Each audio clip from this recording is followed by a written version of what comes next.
Raj.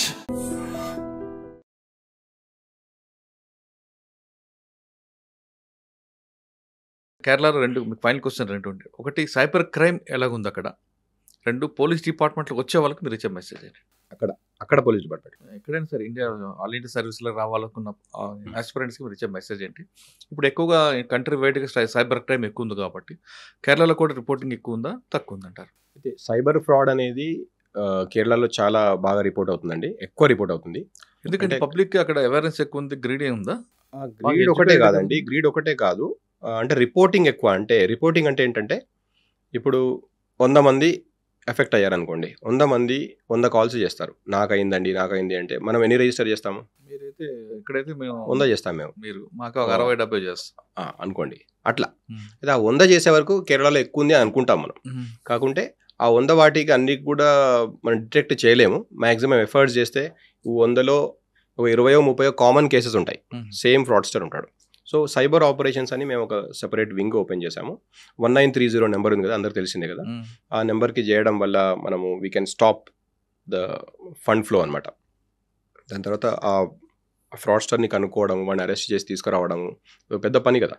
దానికోసం మేము separate teams తయారు చేసాము, చేసి వీఆర్ డిటెక్టింగ్ అండి కేసెస్. కానీ ఐ కెనాట్, ఎందుకంటే ఇది వైరస్ లాగా, ఇవాళ ఒక రకంగా ఉంటే రేపు ఇంకో రకంగా ఫ్రాడ్ వస్తుంది. అంటే మీ దగ్గర ట్రెండింగ్ క్రైమ్ ఏముందండి సైబర్ ఫ్రాడ్స్లో? సైబర్ ఫ్రాడ్స్లో దేశం మొత్తం ఒకటే ట్రెండ్ అండి. ఓటీపీస్ అనుకోండి, లింక్స్ అనుకోండి, యాప్స్ అనుకోండి, లోన్ ఫ్రాడ్స్ అనుకోండి, మీ ఫోన్ని టేక్ ఓవర్ చేసే రకరకాల క్యూఆర్ కోడ్ ఫ్రాడ్స్ అనుకోండి, దేశం మొత్తం జరిగేది ఒకటే ఫ్లోలో నడుస్తూ ఉంటుంది. మీ దగ్గర కూడా అదే ఉంది? ఎందుకంటే సెక్స్ రకరకాల ఏంటండి, సెక్స్ ఆర్టిస్ట్ ఉందా, సెక్స్టార్షన్స్, అది కూడా ఒక మెథడ్ కదా.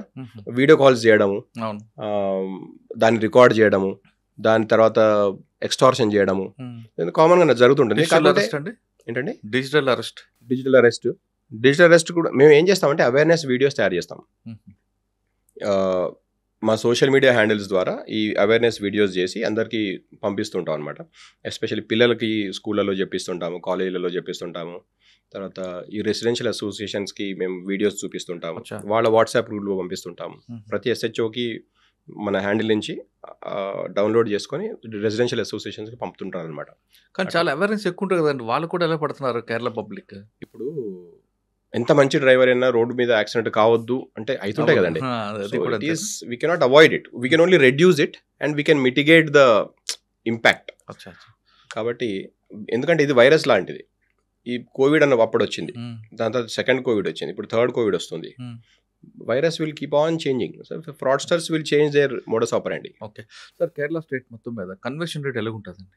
కన్విక్షన్ రేట్ మాది కొంచెం బాగానే ఉంటుందండి. ఐఎమ్ టేకింగ్ అవుట్ పెట్టి కేసెస్, సమరీ ట్రయల్ కేసెస్ అన్ని పక్క పెట్టేస్తే మేజర్ క్రైమ్ కేసెస్లో 50-60% దాకా వెళ్ళిన కేసెస్ ఉన్నాయి. ఆర్గనైజ్డ్ క్రైమ్ పాక్సో కేసు లాంటి కేసు అయితే ఆల్మోస్ట్ 90% కన్విక్షన్ రేట్ ఉందండి. వేరే హీనస్ క్రైమ్స్ అయితే 60% దాకా ఉంది. ఆర్గనైజ్డ్ క్రైమ్స్ అంటే మా దగ్గర ఎకనామిక్ ఆఫెన్సెస్ కొన్ని ఉంటాయి, వాటిలో మేజర్గా ట్రయల్స్ అయ్యి శిక్ష పడ్డది అనేది నాకు రీసెంట్గా ఏం గుర్తు రావట్లేదు, కానీ but we're not bad. Statistics I cannot. Okay, డిపార్ట్మెంట్కి వచ్చే వాళ్ళకి మీరు మెసేజ్ ఏంటి? రెండు ఉన్నాయండి ఇక్కడ. పోలీస్ డిపార్ట్మెంట్లోకి వచ్చే వాళ్ళకు ఉన్న మెసేజ్, ఐపీఎస్ ఆఫీసర్స్ లాగా వచ్చే వాళ్ళకు ఉన్న message. So I would first tell youngsters who are aspiring to become IPS officers, if you want to get into Indian Police Service, I think it is the best service in the country అండి. మేము 22 ఏళ్ళ service చేశాక మాట్లాడుతున్నాను నేను ఇది. I think I can vouch for what I'm saying. Indian Police Service is one service which gives you an exposure to a multitude of problems of the society where police can do something. And an IPS officer is not just a police officer. He is an administrator with a police angle, where you are the only officer who can enforce law irrespective of where you are posted, who is in the government, who is in the opposition. It is not your botheration because you are not into the general governance. Governance చేస్తున్నప్పుడు మనకి societal environment అర్థం చేసుకునే ఒక అవసరం పడుతుంది. పోలీస్లో కూడా అవసరమే, కానీ you have to implement law. So that means you are more independent then any other service అండి. That's what I think. Foreign service officer they can create lot of impact.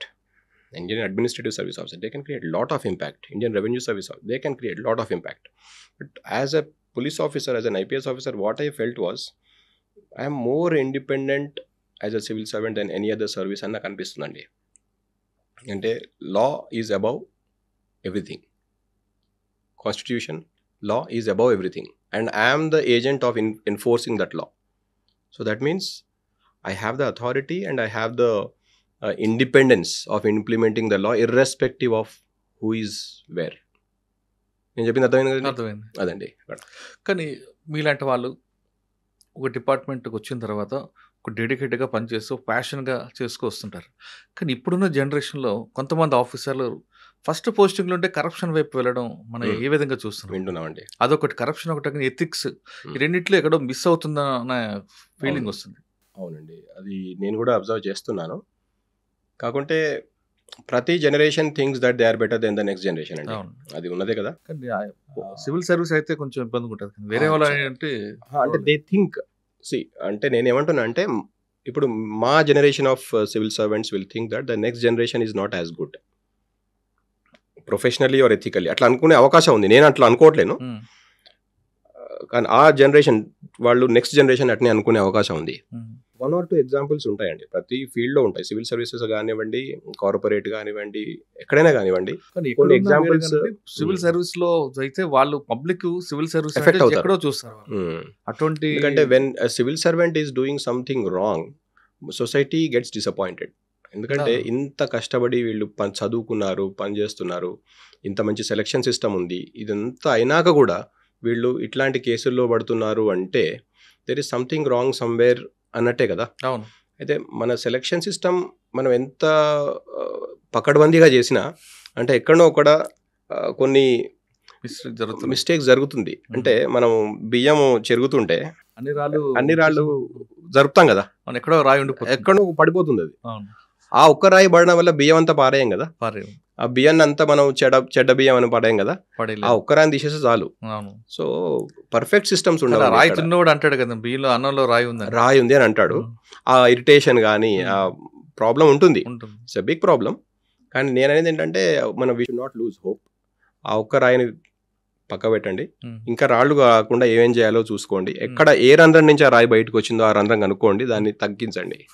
అట్లా చేయగలండి. పబ్లిక్ సర్వీస్ చేయాలంటే police department the best platform అంటున్నారు నాగరాజు గారు. ఆయన చెప్తున్నట్లుగా department రండి, ఇక్కడ డెడికేటెడ్గా పనిచేసే పబ్లిక్ ఎప్పుడు కూడా మీకు గుర్తుపెట్టుకుంటారంటూ ఆయన సర్వీస్ చెప్తున్నారు. సాధారణంగా కానిస్టేబుల్ కొనుక్కుడు పోలీస్ అయితే ఎలా ఉంటుంది, ఐపీఎస్ ఆఫీసర్ అయితే ఎలా ఉంటుంది అనే విషయాన్ని నాగరాజు గారు చక్కగా వివరించారు.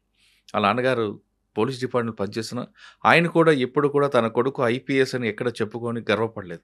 తన కొడుకు పోలీస్ డిపార్ట్మెంట్ చెప్పారు కానీ నా కొడుకు ఐపీఎస్ అని ఎక్కడ కూడా తలెత్తుకొని మాట్లాడడం కానీ లేదా పైన ఆఫీసర్లు కూడా రెక్లెస్గా మాట్లాడడం ఎప్పుడు నేను చూడలేదు.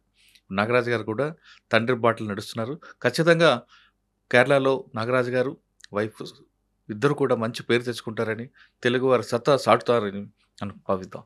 ఇది నాగరాజు గారు చెక్కిలంగా నాగరాజు గారితో ఎక్సలెంట్ ఇంటర్వ్యూ. వచ్చే వారం మరో గెస్ట్తో మళ్ళీ కలుద్దాం. అంతవరకు నమస్తే. Thank you sir. Thank you Muralidhar గారు. iDreams, this police diaries is something very, very valuable towards that. I must really appreciate Murali, your insights. iDreams founder and CEO Chinna Vasudev Reddy gartoni Muralidhar crime stories చాలా famous అయిపోయినావు.